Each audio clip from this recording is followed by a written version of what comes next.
Good evening everyone, welcome back to my YouTube channel. जैसा कि आप सबको पता है IBPS PO का फाइनल नोटिफिकेशन आउट हो गया है।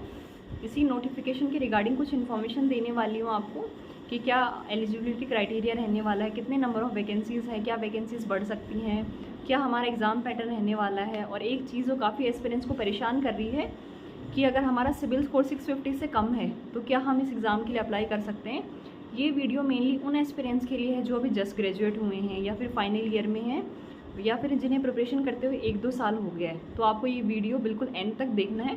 और बाकी जिन्हें 3-4 साल हो गए तो उन्हें तो सारी चीज़ें पता ही हैं। तो चलिए स्टार्ट करते हैं। IBPS के अंडर में 11 बैंक्स आते हैं, उसमें से अभी 5 बैंकों ने रिपोर्ट किया है। 6 बैंकों का रिपोर्ट करना बाकी है। और बैंक ऑफ बड़ौदा तो पिछले 3-4 साल से रिपोर्ट ही नहीं कर रहा है, तो इस बार भी लग रहा है कि नहीं रिपोर्ट करने वाला है। बट स्टिल अपने पास में 5 बैंक्स हैं, तो ये तो डेफिनेटली रिपोर्ट करेंगी ही। और जो हमारी वैकेंसीज़ अभी 3049 है वो डेफिनेटली इंक्रीज़ होने वाली हैं। आपका जो रजिस्ट्रेशन स्टार्ट है वो 1 अगस्त से स्टार्ट हो गया है। इसकी लास्ट डेट है 21 अगस्त।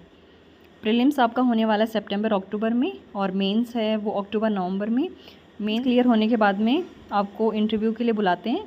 आपका इंटरव्यू हो सकता है जनवरी फरवरी में, और ये तीनों प्रोसेस कंप्लीट होने के बाद में 1 अप्रैल को हमारा फाइनल रिजल्ट आता है। और सबसे पहले बात करते हैं एलिजिबिलिटी क्राइटेरिया। पहली चीज़ तो ये है कि आप सिटीजन होने चाहिए इंडिया की। और सेकंड चीज़ है कि आपकी जो एज है 1 अगस्त 2023 तक मिनिमम एज आपकी 20 साल होनी चाहिए और मैक्सिमम 30 साल होनी चाहिए। एज में कुछ रिलैक्सेशन है, वो कैटेगरी वाइज है। जैसे SC STs हैं उनको 5 साल का रिलैक्सेशन मिला है। OBC नॉन क्रीमी लेयर को 3 साल का, पर्सन विथ बेंचमार्क डिसेबिलिटी को 10 ईयर्स का, और नीचे एक्स सर्विसमैन और बाकी सारी कैटेगरीज लिखी आप पढ़ सकते हैं, उसमें 5 साल का है। एजुकेशनल क्वालिफिकेशन वो एस्पिरेंट्स जो अभी जस्ट ग्रेजुएट हुए हैं और उनके पास में उनकी डिग्री है 21 अगस्त तक, तभी वो अप्लाई कर सकते हैं।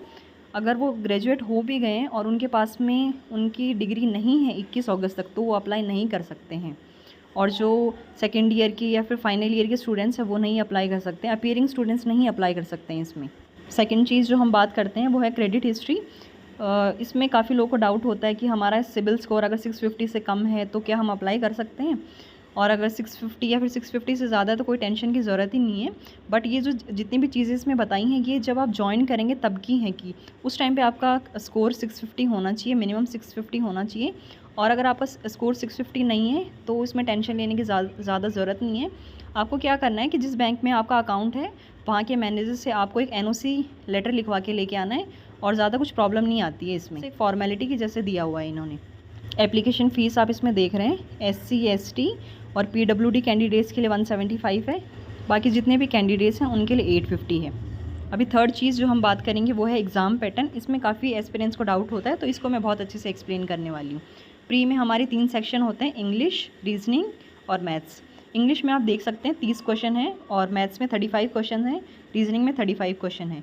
इंग्लिश में जो 30 क्वेश्चन हैं उसके 30 मार्क्स के ही हैं वो, और क्वांट में 35 क्वेश्चन है, 35 मार्क्स के हैं। रीजनिंग में भी 35 क्वेश्चन है, 35 मार्क्स के हैं। टोटल क्वेश्चन है हमारी 100, और टोटल मार्क्स भी हमारी 100 है।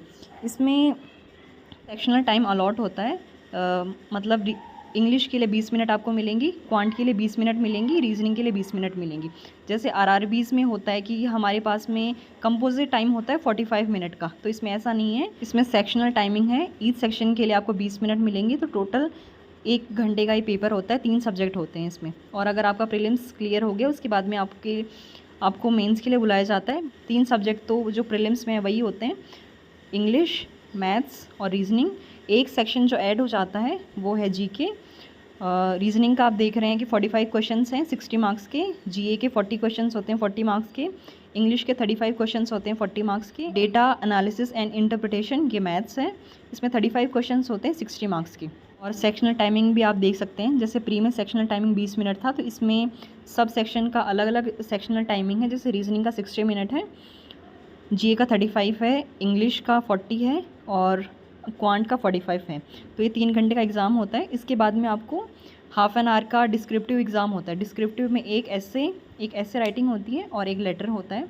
ब्रांच मैनेजर को या किसी को भी लेटर लिखने के लिए होता है, तो 30 मिनट उसके, तो 3.5 आवर्स का ये एग्ज़ाम होता है। इसके बाद में अगर आपका मेंस क्वालिफाई हो जाता है तो आपको इंटरव्यू के लिए बुलाया जाता है। इंटरव्यू होने के बाद में 1 अप्रैल को आपका फाइनल रिजल्ट आता है। अभी हम बात करते हैं कि इस एग्ज़ाम में अप्लाई करने के लिए आपको किन किन चीज़ों की ज़रूरत पड़ेगी। एक आपकी फ़ोटोग्राफ होनी चाहिए, पासपोर्ट साइज़, और जब आप अपलोड करेंगे तो उसकी साइज़ 20 KB से लेके 50 KB तक रखना आप। बाकी signature, left hand thumb impression और नीचे जो हैंड डिक्लेरेशन है, इन तीनों की साइज़ 10 KB से लेके 20 KB तक होगी। और जो आप साइन करेंगे वो कैपिटल लेटर्स में नहीं होनी चाहिए, नॉर्मल स्मॉल लेटर्स में या फिर रनिंग हैंड राइटिंग में होनी चाहिए। तो ये था पूरा IBPS PO का नोटिफिकेशन। मैंने आपको बता दिया कि कब से आपके रजिस्ट्रेशन स्टार्ट है, एलिजिबिलिटी क्राइटेरिया क्या है, एग्ज़ाम पैटर्न क्या होने वाला है और कितनी नंबर ऑफ़ वैकेंसीज़ है वो आप यहाँ पे देख सकते हैं। 3049 वैकेंसीज़ हैं। इसमें अपने पास में 11 बैंक हैं, उनमें से 5 बैंकों ने रिपोर्ट किया, 6 बैंकों का रिपोर्ट करना अभी बाकी है। तो आपको ज़्यादा टेंशन लेने की ज़रूरत नहीं है, क्योंकि इस एग्ज़ाम के लिए कुछ एक्स्ट्रा पढ़ने की ज़रूरत है ही नहीं। जो हम अभी RRB के लिए पढ़ रहे हैं या फिर IBPS क्लर्क के लिए पढ़ेंगे, वही इस एग्ज़ाम में आता है, बस थोड़ा लेवल अप हो जाता है। तो आपको ज़्यादा टेंशन लेने की ज़रूरत नहीं है। अभी जो आपका एग्ज़ाम आ रहा है, अभी RRB PO, RRB क्लरिकल, इन सब पे आपको ज़्यादा फोकस करने की ज़रूरत है। वो आप अच्छे से दे के आओ। उसके बाद में साथ साथ में इसकी प्रिपरेशन भी चलती रहेगी। उस IBPS PO में क्या होता है, थोड़ी जो क्वेश्चन का जो लेवल है वो थोड़ा इंक्रीज़ हो जाता है। बाकी बैंकिंग में जितने भी एग्ज़ाम्स होते हैं सबका पैटर्न एक ही होता है। तो इतना ज़्यादा हाइपर होने की कोई ज़रूरत नहीं है कि वैकेंसीज़ कम है हम कैसे करेंगे। इनका स्टार्टिंग यही होता है, स्टूडेंट्स को डीमोटिवेट करने का, इतनी कम नंबर ऑफ़ वैकेंसीज़ देके, ताकि काफ़ी लोग तो ये सोच के छोड़ देते हैं कि इतनी कम नंबर ऑफ़ वैकेंसीज़ है, मेरा तो RRB में ही नहीं हो रहा तो IBPS में तो क्या ही होगा। तो आपको ये चीज़ों पे ध्यान नहीं देना है, बस अपनी प्रिपरेशन आपको अच्छे से करनी है। तो चलिए मिलते हैं नेक्स्ट वीडियो में, तब तक के लिए बाय बाय, टेक केयर और अच्छे से पढ़ते रहिए आप।